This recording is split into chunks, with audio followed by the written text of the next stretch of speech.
हाँ, तो वर्ग 3 की तैयारी के लिए आप हमारे यूट्यूब चैनल को लाइक एंड सब्सक्राइब कीजिए और साथ में बेल आइकन को भी दबाइए। मैं आपके लिए प्रैक्टिस सेट फर्स्ट में मैंने आपको बताया था कि अपने संविदा वर्ग 3 की एग्ज़ाम 26 सितंबर से शुरू होने वाली है, तो आप तैयारी जारी रखिए, क्योंकि उसमें क्लियर लिखा हुआ है कि 26 सितंबर से 22 अक्टूबर के बीच में अपनी एग्ज़ाम शुरू हो जाएगी। इसलिए आप किसी भी यूट्यूब चैनल के बेकार में ना आए कि एग्ज़ाम आगे बढ़ेगी, एग्ज़ाम डेट बढ़ जाएगी, अपन तैयारी छोड़ दें, ऐसा कुछ नहीं। आप मेरे साथ बने रहिए। मैं आपको डेली 2 प्रैक्टिस सेट लगवाऊँगा पर्यावरण के। हर सब्जेक्ट के मैं 2-2 प्रैक्टिस सेट आपको डेली लगवाऊँगा, इसलिए आप बिल्कुल चिंता छोड़ दीजिए। अगर आपने अभी तक तैयारी नहीं भी करी है तो भी चिंता की बात नहीं है। मैं आपको गारंटी के साथ कह रहा हूँ कि आपको 120 प्लस अंक मैं आपको लाकर आपको सिलेक्ट करके बताऊँगा। तो पहला प्रश्न अपना यह है कि अरस्तु के अनुसार निम्नलिखित में से कौन मित्रता के वर्गीकरण में शामिल नहीं है? उपयोगिता का मित्रता, आनंद की मित्रता, अच्छी मित्रता या फायदे की मित्रता? तो इसका जो करेक्ट आंसर होगा दोस्तों वो क्या होगा? फायदे की मित्रता, ये इसका करेक्ट आंसर है। दूसरा प्रश्न है, आनुवंशिकता के जनक कौन थे? Gregor, John Mendel, Raymond, Lundberg, MacIver? इसका जो करेक्ट ऑप्शन होगा दोस्तों क्या होगा? Gregor John Mendel. तीसरा प्रश्न है, पृथ्वी की सतह का लगभग कितना भाग जल से ढका रहता है? 2/4, 3/4, आधा या 2/3? इसका जो करेक्ट ऑप्शन होगा दोस्तों क्या होगा? 3/4 भाग जल से ढका हुआ रहता है। चौथा प्रश्न है, इन कथनों पर विचार कीजिए। जड़ तंत्र पौधों का जमीन से जुड़ा हुआ भाग होता है। दूसरा है, प्ररोध तंत्र पौधों का बाहरी भाग होता है। इनमें से कौन सा कथन सही है? 4 ऑप्शन दे रखे, केवल एक, केवल दो, एक और दो, दोनों या इनमें से कोई नहीं। तो इसका जो करेक्ट ऑप्शन होगा दोस्तों वो क्या होगा? एक और दो, दोनों। क्या होगा? इसका जो करेक्ट ऑप्शन होगा दोस्तों वो क्या होगा? एक और दो, दोनों। पांचवा प्रश्न है, कौन सा पौधा एक प्रकार की शाक है? क्रोटन, केला, मटर या अमरबेल? तो इसका जो शाक किसे कहते हैं? जिसमें लकड़ी नहीं रहती है। ठीक है, तो इसका जो करेक्ट ऑप्शन क्या होगा? केला क्या है? एक शाक है। पांचवा प्रश्न है अपना हो गया। छठा प्रश्न है अपना, रेगिस्तान ओक मुख्यतः कहाँ पाया जाता है? ऑस्ट्रेलिया में, नेपाल में, रूस में या चीन में? तो इसका जो करेक्ट ऑप्शन होगा दोस्तों वो क्या होगा? ऑस्ट्रेलिया। सातवां प्रश्न है, सुमेलित करना है, से जोड़ी मिलानी है। ठीक है, जलोद्भिद पौधे किसे कहते हैं? इससे आमने सामने अपन को करेक्ट बताना है। इन 4 ऑप्शन दे रखे, इनमें से कौन सा डिजिट इसमें आएंगे। ठीक है, तो जो इस 7वें का जो करेक्ट ऑप्शन है दोस्तों क्या होगा? तीसरा इसका करेक्ट ऑप्शन है। इसमें क्या है? जलोद्भिद पौधे क्या है? दलदली क्षेत्रों में।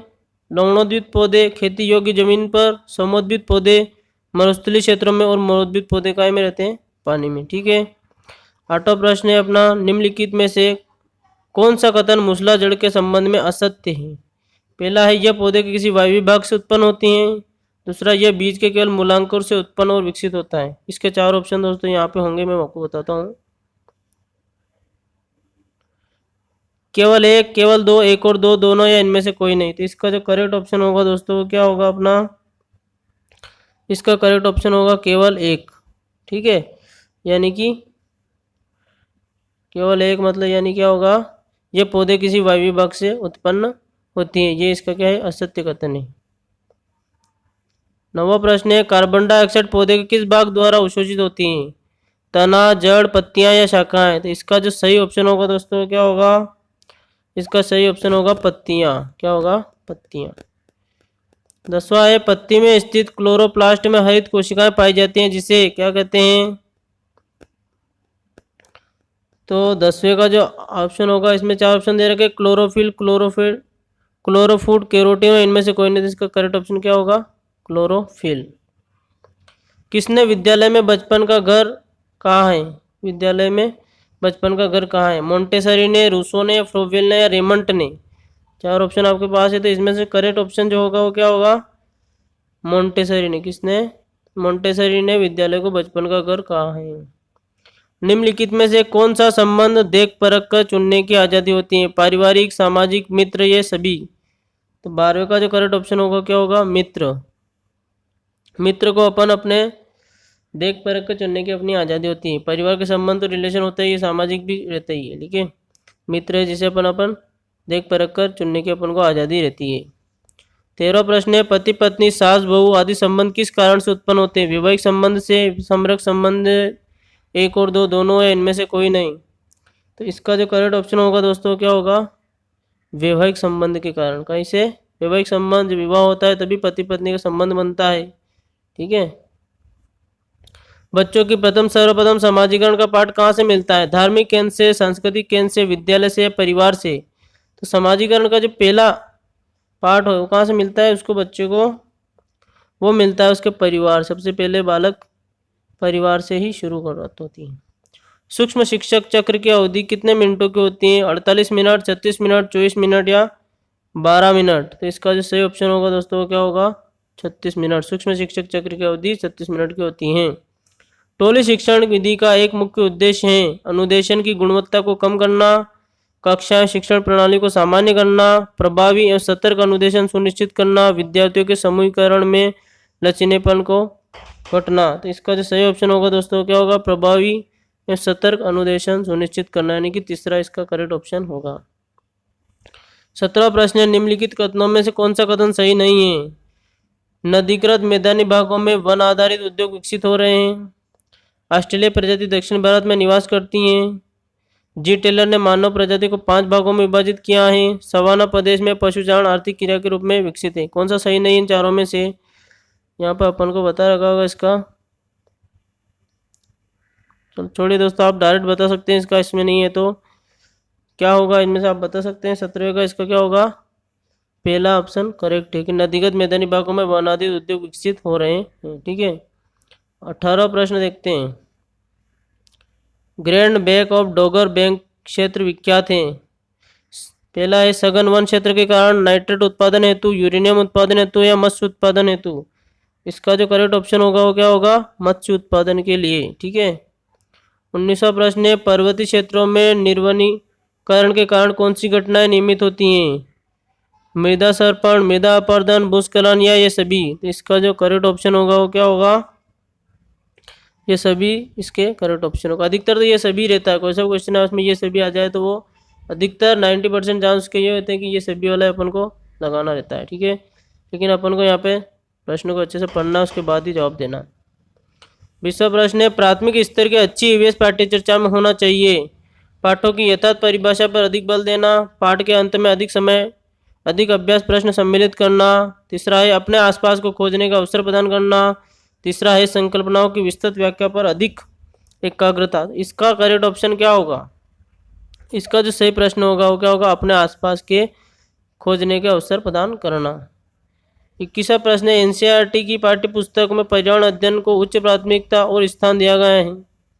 पहला है अधिक संख्या में अभ्यास प्रश्नों को शामिल करने के लिए, चिंतन और विस्मय के लिए, शिक्षार्थियों को अवसर उपलब्ध कराने के लिए, विषय की आधारभूत संकल्पनाओं की व्याख्या करने के लिए। चौथा है तत्कालीन तकनीक शब्दावली की सटीक परिभाषाएं उपलब्ध करने के लिए। तो इसका जो करेक्ट ऑप्शन होगा वो क्या होगा? इसका करेक्ट ऑप्शन होगा वो होगा चिंतन और विस्मय के लिए, शिक्षार्थियों को अवसर उपलब्ध कराने के लिए। 22वां प्रश्न है, रिक्त स्थान के अलावा निम्नलिखित पर्यावरण अध्ययन पढ़ाने की विधियां हैं। तो इसका जो करेक्ट ऑप्शन होगा वो क्या होगा? व्याख्यान द्वारा स्पष्ट करने। सहयोगात्मक नीति को समस्या समाधान ये नहीं होगी, इसका क्या होगा? चौथा होगा व्याख्यान द्वारा स्पष्ट करने के अलावा निम्नलिखित पर्यावरण अध्ययन की पढ़ाने की विधियां हैं। ठीक है। 23वां प्रश्न, अगर कोई छात्र असफल हो जाता है तो निम्नलिखित में से कौन सा कारक जिम्मेदार माना जाता है? इसमें 4 ऑप्शन दे रखे हैं। अवरोधन की समस्या, योग्य शिक्षक का अभाव, धन का अभाव या दोषपूर्ण शिक्षा प्रणाली? तो इसका जो करेक्ट आंसर होगा क्या होगा? अवरोधन की समस्या।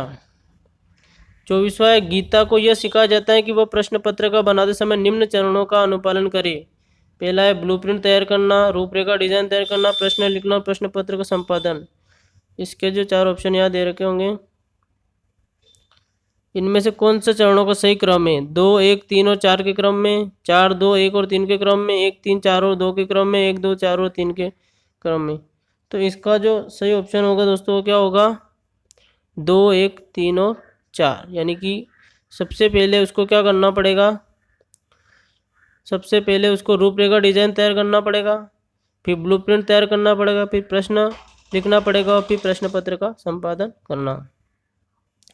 25वां प्रश्न है, यदि 1 महीने के लिए बिजली न हो तो हमारा जीव किस प्रकार प्रभावित होगा? इस प्रश्न को पूछने का उद्देश्य है शिक्षार्थियों की सामान्य जानकारी का आकलन करना, शिक्षार्थियों के कल्पना परक और चिंतन परक कौशलों का विकास करना, समुचित तरीके से बिजली का प्रयोग करने के प्रति शिक्षार्थियों को संवेदनशील बनाना, बिजली के स्रोतों के बारे में शिक्षार्थियों का आकलन करना। तो इसका जो करेक्ट ऑप्शन होगा दोस्तों वो क्या होगा? शिक्षार्थियों के कल्पना परक और चिंतन परक कौशलों का विकास करने के लिए उससे बच्चों से ऐसे प्रश्न पूछे जाते हैं। 26वां प्रश्न है, विलयन पाठ की प्रायोगिक व्याख्या हेतु विलय के रूप में शिक्षक को कौन सा पदार्थ लेना चाहिए? सोडियम क्लोराइड, नारियल का तेल, सामुद्रिक जीवों की विविधता, एकता में शक्ति का पाठ। इसका जो करेक्ट ऑप्शन होगा दोस्तों वो क्या होगा? Sodium chloride. अधिगम एक क्या है? रिक्त स्थान प्रक्रिया है। पहला है सतत, अवनति, असामान्य, सामान्य। तो इसका जो करेक्ट ऑप्शन होगा वो क्या होगा? सतत। निम्नलिखित में से कौन सा कथन सत्य है? पहला है साक्षात्कार के दौरान शिक्षार्थी को अनुक्रिया का अधिकार रहता है। श्रेणी मापनी प्रश्नावली की तरह होती है। शिक्षार्थी को स्वयं द्वारा निर्मित वस्तु में उनके कौशल और रुचियों का पता चलता है। उपरोक्त सभी।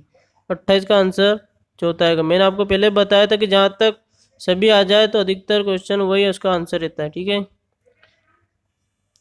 29वां प्रश्न है, मूल्यांकनकर्ता और छात्र के मध्य प्रत्यक्ष संपर्क स्थापित करने का साधन है। प्रश्नावली के द्वारा, परीक्षण के द्वारा, साक्षात्कार के द्वारा या अवलोकन के द्वारा। इसका जो करेक्ट ऑप्शन होगा वो क्या होगा? साक्षात्कार के द्वारा ही मूल्यांकनकर्ता और छात्र के मध्य प्रत्यक्ष संपर्क स्थापित हो सकता है। ठीक है। मिट्टी से बने घरों की क्या विशेषता होती है? इनकी दीवारें मोटी होती है, इनकी छतें घास फूस की बनी होती है, इन्हें मिट्टी तक गोबर से लिपा जाता है। उपरोक्त सभी। इसका आंसर भी क्या होगा दोस्तों? उपरोक्त सभी। तो ये अपने 30 क्वेश्चन कंप्लीट हो चुके हैं। आप मेरे साथ यूट्यूब चैनल पे बने रहिए। मैं आपको गारंटी के साथ कह रहा हूँ कि आपको 120 प्लस अंक लाने से कोई नहीं रोक सकता। आप सिलेक्टेड हो, ये आपके जीवन का बहुत अमूल्य समय है। इसको आप बिल्कुल पढ़ाई में दीजिए, क्योंकि फिर पता नहीं कब वैकेंसी आएगी, कब आप तैयारी करोगे। बहुतों की तो उम्र ओवर एज हो जाएंगे तो उम्र निकल जाएगी। थैंक यू सो मच दोस्तों, आपने मेरे साथ जुड़ने के लिए। धन्यवाद आप सभी का, बहुत बहुत धन्यवाद।